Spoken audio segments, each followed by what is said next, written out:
Mesdames et messieurs, merci de nous choisir pour vous informer. Voici le sommaire de cette édition. Une start-up égyptienne dénommée Tilgreen transforme les déchets plastiques en matériaux de construction. Par ce mécanisme, la jeune entreprise égyptienne affûte ses armes dans le combat contre la pollution plastique. L'Afrique du Sud est mal placée dans la course vers l'objectif zéro émission de CO2 à l'horizon 2030. Le pays des Zoulous traîne les pas en mettant en marche davantage les centrales à charbon sur son territoire. Et la capitale indienne se retrouve sous un brouillard indescriptible dû à la pollution. Quels sont les facteurs qui font de New Delhi la ville la plus polluée du monde? Vous le saurez dans le courant de cette édition. C'est tout pour les titres. Bienvenue dans ce journal.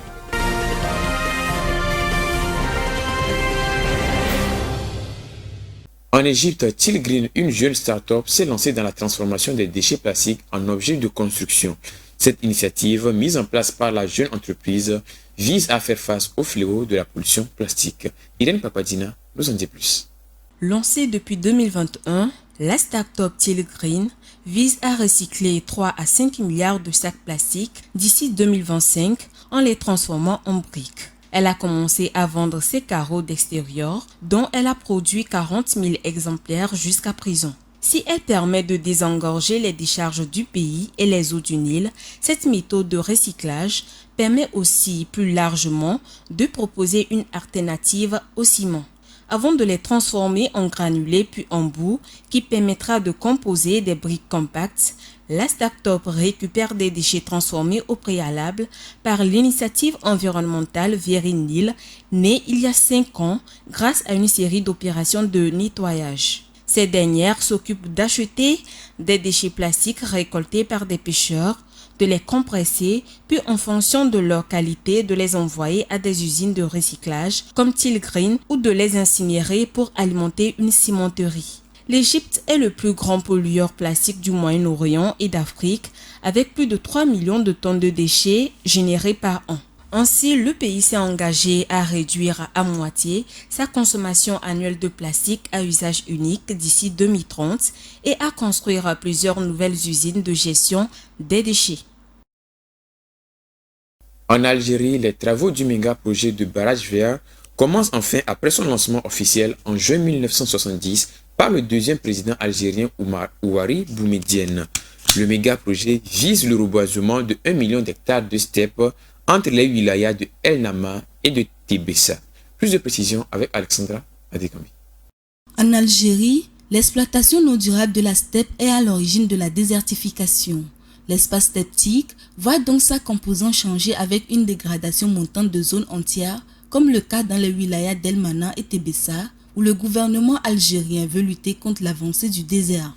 C'est ce qui justifie la relance du méga-projet de barrage vert par le président Abdelmajid Tebboune. Dans le cadre de ce projet, 1 million d'hectares de steppes seront reboisés sur près de 1500 km de long et 20 km de large entre les wilayas d'El Mana et Tébessa, ainsi que dans plusieurs autres zones steptiques dans 183 communes et 1200 localités dans les wilayas. Les conservations des forêts, les directions de services agricoles de 13 wilayas concernés, ainsi que le Haut Commissariat au développement de la steppe assureront la mise en œuvre de ce projet de reboisement qui permettra de porter le potentiel de zones de steppe en Algérie de 3,7 à 4,7 millions d'hectares à l'horizon 2030. Les essences d'arbres plantés sur ce couloir steptique d'environ 1500 km de long seront les forestières, les pastorales et fruitières qui permettront respectivement de fisser les berges des cours d'eau et les versants des montagnes, de complémenter en fournage le chapelle et d'approvisionner les ménages en fruits.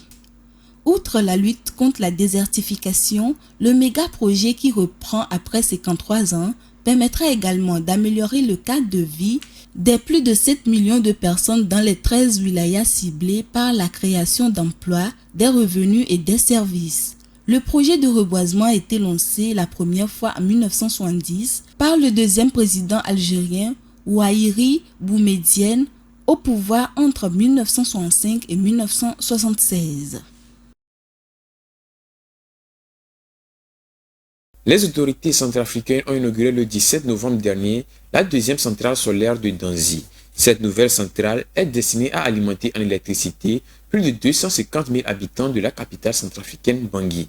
Les travaux sont financés à hauteur de 19 milliards de francs CFA par la Banque mondiale. Les détails avec Irène Papadina.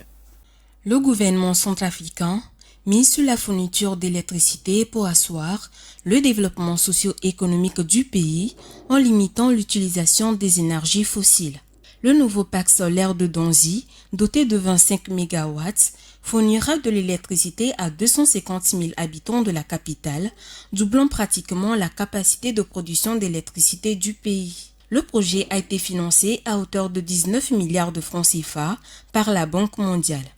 La centrale solaire photovoltaïque de Donzi, qui à ce jour est la plus grande de l'Afrique centrale, permet de porter la capacité installée en électricité de la République centrafricaine de 115 à 100 MW alors qu'elle n'était qu'à 37 MW en 2016. Avec un taux d'électrification estimé à 35% dans la ville de Bangui, 8% dans les principales villes de province et seulement 2% dans les communes rurales, la République centrafricaine a investi dans le secteur de l'énergie comme moteur pour accroître l'accès à l'électricité et favoriser une croissance durable.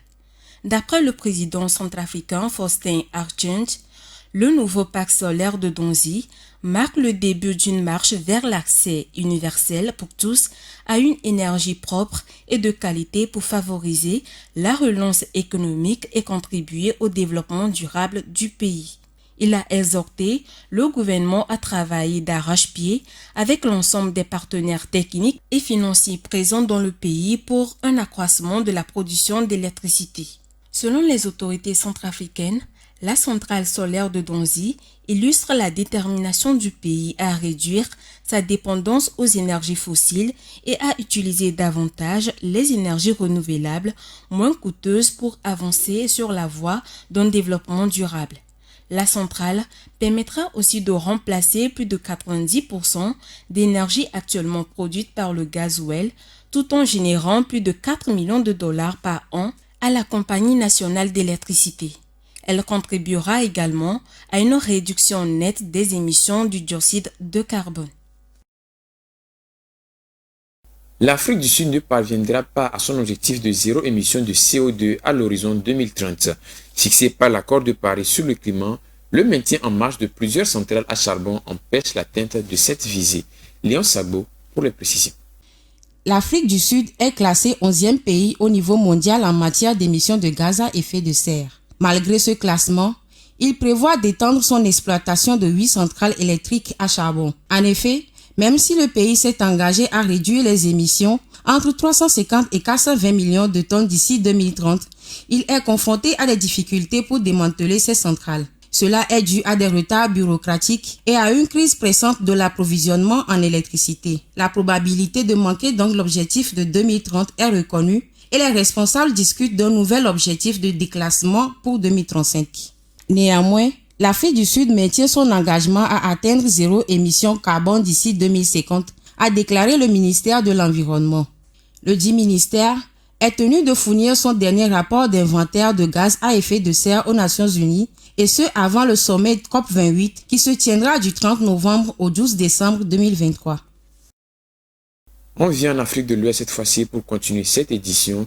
La Société nationale du Sénégal, Sénélec, signe un contrat d'achat d'électricité avec Infinity Power. Il concerne l'installation d'un système de stockage d'électricité pour le parc éolien de Taïlia Ndiaye dans la région de Thiès à l'ouest du pays de la Tiringa. Plus de précisions sur ce contrat dans cet élément signé Alexandra Adekambi. Au Sénégal, le projet de construction d'un système de stockage d'électricité pour le parc éolien de Taïlia Ndiaye se précise. Le développeur du projet Infinity Power, qui poursuit l'exploitation du parc éolien après le rachat du Lekala Power, vient de conclure un contrat d'achat d'électricité avec la Société nationale d'électricité du Sénégal, Sénélec. L'accord de changement de capacité de 20 ans ouvre donc la voie à la construction du système de stockage à la sous-station de Tobène dans la région de Thiès. Le système sera capable d'accumuler 40 MW d'électricité, de quoi permettre au réseau électrique d'exploiter toute l'énergie éolienne disponible et fournira des services auxiliaires tels que la régulation de la fréquence, le soutien de la puissance réactive ainsi que la charge et la décharge de l'énergie. Les batteries de stockage d'une capacité combinée de 175 MW par heure seront réparties dans 45 conteneurs maritimes de 40 pieds. Selon Infinity Power, l'installation du système commencera en 2024 à la sous-station de Tauben pour une mise en service prévue en 2025. À en croire Infinity, le système de stockage permettra de réduire les émissions de dioxyde de carbone d'environ 37 000 tonnes par an. Le parc éolien de Thailand Diai est composé de 46 turbines fournies et installées par l'entreprise danoise Vestas Wind Systems. L'installation affiche une capacité de 158,7 MW, soit le plus grand parc éolien d'Afrique de l'Ouest. Cette puissance représente 15% de la capacité électrique installée du Sénégal, 1,555 MW selon le réseau de la Sénélec. Le parc est capable d'alimenter 2 millions de personnes au Sénégal tout en évitant les émissions de 300 000 tonnes équivalent du dioxyde de carbone par an. Toujours au Sénégal, les éleveurs nomades font face à de sérieux problèmes à cause du changement climatique. Pour pallier ce problème qui ne cesse de grandir, ils trouvent des moyens pour s'adapter à la situation. Léon Sabo. Le pastoralisme soutient les populations du monde entier depuis des millénaires. Mais le changement climatique accentue la dégradation des environnements et la diminution des parcours sur lesquels perd le bétail. Cela menace ce mode de vie car il est pratiqué par plus de 50 millions de personnes en Asie, en Afrique, au Moyen-Orient et partout ailleurs. Les pasteurs se déplacent souvent avec leur bétail à la recherche de nouveaux pâturages. Ils s'adaptent aux environnements changeants et s'assurent de laisser derrière eux les terres en jachère pour se régénérer et repousser. Ce n'est pourtant pas le cas du Sénégal, où la hausse des températures, la diminution de la végétation et le manque d'eau mettent en danger le pastoralisme. À côté de cela, les jeunes générations recherchent une vie moins épuisante et choisissent d'abandonner la vie d'éleveur. Selon les experts, laisser des terres en jachère pendant de longues périodes permettra aux éleveurs de réduire l'impact de l'agriculture animale sur l'environnement. Cette tradition pourrait servir de leçon à ceux qui font de l'élevage à grande échelle. La désertification dans la région du Sahel est également un problème avec l'activité humaine comme le surpâturage et la déforestation. Suivre les bergers pourrait donc s'avérer bénéfique pour tous. L'environnement devient invivable à New Delhi, la capitale indienne. Ce mois de novembre semble être cauchemardesque pour les habitants du pays le plus peuplé au monde, et ceci à cause d'une pollution exponentielle. Plusieurs facteurs expliquent cela, comme vous le verrez dans cet élément. La pollution dans la capitale indienne vient de repartir à la hausse. New Delhi reste la ville la plus polluée au monde après une légère baisse il y a quelques jours. Le niveau des particules les plus fines et les plus dangereuses pour la santé dépasse 300 sur l'échelle de l'Air Quality Index. L'Organisation mondiale de la santé OMS recommande de ne pas dépasser 25 en moyenne journalière, mais la semaine dernière, le degré de pollution est monté jusqu'à 700. Les effets à court terme du mélange de brouillard et de fumée qui recouvre les rues de New Delhi sont épuisants pour les 30 millions d'habitants. On peut citer des brûlures des yeux, les grattements de gorge et des maux de tête ainsi que la fatigue. À long terme, les effets sont alarmants. Les scientifiques estiment à 12 ans l'espérance de vie perdue en moyenne. Selon la haute cour de New Delhi, un enfant sur 3 devient asthmatique sous l'effet de cette pollution de l'air. Notons que ce scénario se répète chaque année aux alentours du mois de novembre. En effet, en plus des émissions habituellement générées par la circulation des véhicules et des nombreux chantiers, 3 facteurs viennent s'ajouter. Il s'agit des fêtes hindoues de novembre, notamment la grande fête de Diwali durant laquelle de nombreux pétards polluants sont utilisés. Le passage du riz au blé dans l'exploitation agricole autour de la capitale. Une occasion où les agriculteurs pratiquent massivement le brûlis. Le froid hivernal aussi vient bloquer les polluants à la surface de la ville. Le porte-parole d'un syndicat agricole affirme que le brûlage de chaume ne participe qu'à hauteur de 8% dans cette pollution de l'air. Il déclare être disposé à évoluer sur cette pratique, mais il faut pour cela équiper les fermiers en machines et accompagner la transition vers une sortie de la monoculture. Selon les données de l'Institut météorologique tropical de Pune, la pollution de New Delhi provient de multiples sources qui varient énormément selon les jours. L'analyste au Centre pour la recherche sur l'énergie et la propriété de l'air, Sunil Daiwa, déclare qu'il y a des réductions à la source dans les transports, l'industrie et l'agriculture. Mais pour le moment, la région de Delhi doit se contenter des mesures d'urgence lors des pics de pollution. Direction l'Europe pour continuer ce journal. L'exécutif européen a proposé mardi dernier la réduction des CO2 pour les véhicules lourds comme les camions et les autocars. Les nouveaux bus urbains devraient être zéro émission à l'électrique ou à l'hydrogène selon cette proposition. Une proposition qui devra être négociée entre le Parlement européen et le Conseil d'État membres. Rafietou Mbereko vous en dit plus. Les eurodéputés ont dévoilé mardi dernier une proposition visant à réduire une nouvelle fois les émissions de CO2 pour les nouveaux véhicules utilitaires lourds, à savoir les camions, les bus ou encore les cars. Cet objectif de 100% de réduction à l'horizon 2030 concerne les seuls bus urbains qui devront tous rouler à l'électricité. Les nouveaux autocars et camions seront également soumis à de nouvelles normes environnementales. En ce qui concerne ces deux dernières catégories de véhicules, plusieurs étapes sont proposées par la Commission. 45% de réduction des émissions à partir de 2030 par rapport au niveau de 2019, moins 65% en 2035, puis moins 90% à partir de 2040. Les véhicules lourds à usage militaire, agricole ou encore pour les services d'incendie, quant à eux, ne sont pas concernés. La proposition de la Commission est désormais entre les mains des eurodéputés et des États membres. Il leur appartiendra de trouver un compromis sur cette initiative.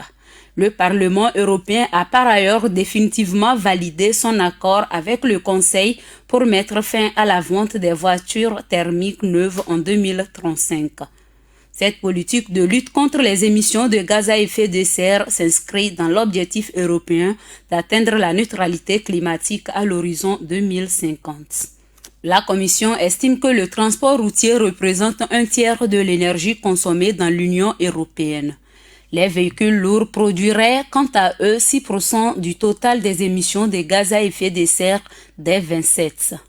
Les précédentes règles imposaient aux constructeurs de réduire les émissions de CO2 des nouveaux poids lourds de 15% à partir de 2025 et de 30% à partir de 2030 par rapport au niveau de 2019.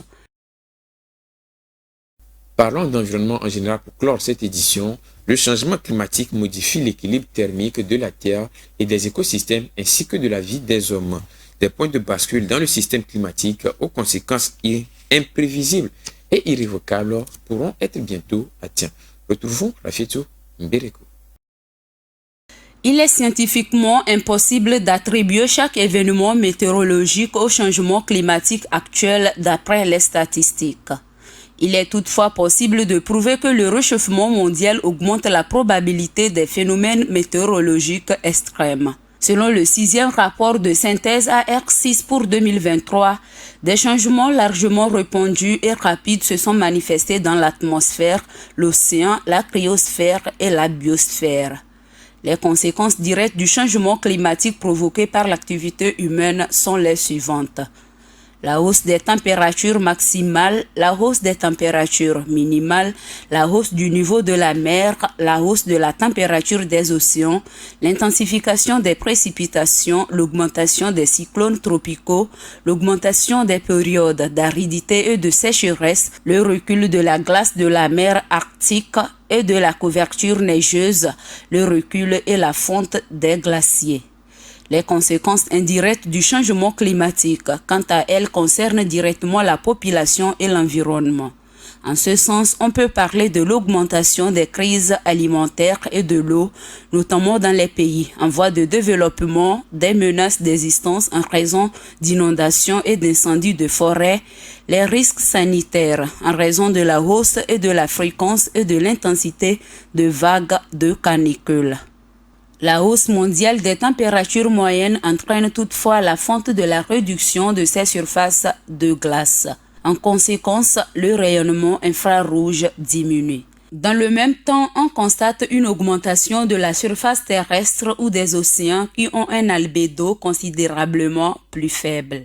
Ils reflètent donc moins de rayonnement et renforcent l'origine de la fonte des glaces. Les scientifiques peuvent déduire des points de bascule pour chaque système partiel du climat mondial. Plus la température mondiale augmente, plus le système climatique est menacé. À un certain point, il sera impossible de revenir en arrière malgré tous les efforts.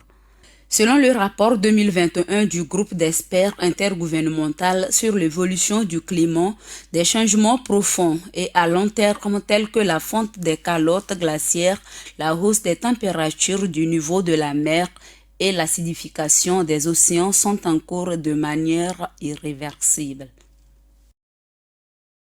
Voilà qui met un terme à cette édition. Merci de votre attention. L'information environnementale continue sur Ocean Green TV International.